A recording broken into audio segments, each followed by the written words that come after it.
Jeremy, it was a bit breezy yesterday and even this morning. I saw some umbrellas flying in Kendall Yards last night. Yeah, it was, and you could hear it howling this morning even. Yeah. That breezy wind, well, that wind is actually going to take us through the day today, and it's going to have things feeling much cooler across the inland northwest. So it's cooler today, a bit breezy, and we've got possible rain in the inland northwest. Let's walk you through how this all breaks down.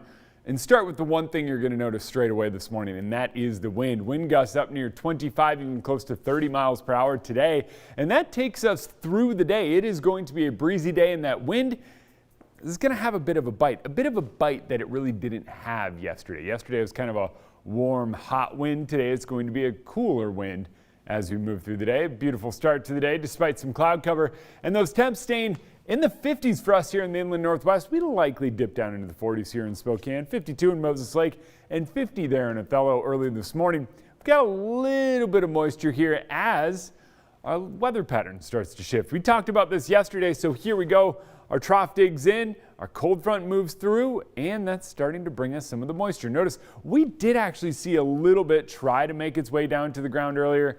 It didn't really happen. We're just too dry, and all that evaporated before it did so. But now that first little push starts moving its way out, and by this afternoon, its temperatures on the rise. I think we get up into the low 60s here in Spokane, 60 in Coeur d'Alene, 58 in Pullman, 68 in Moses Lake, and 65 in Omak.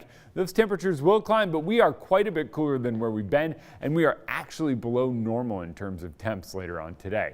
I do think we wind up seeing some sun, but the breezy wind continues, a couple of stray isolated showers. And then as we get into the day on Wednesday, there's a possibility of a couple stray sprinkles early on, but it's overnight Wednesday into Thursday that I'm paying the most attention to because it looks like we could get a decent amount of moisture moving in and possibly get a real round of showers.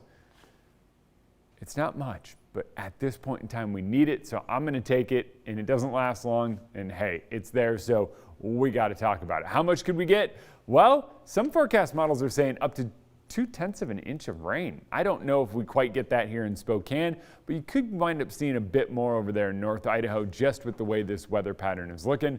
And our temperatures wind up staying cool for the next few days. We're down in the 50s for our highs on Thursday and then warming up as we head into the weekend. Not until early next week do we wind up seeing those temperatures back up above normal. And how about this one for you?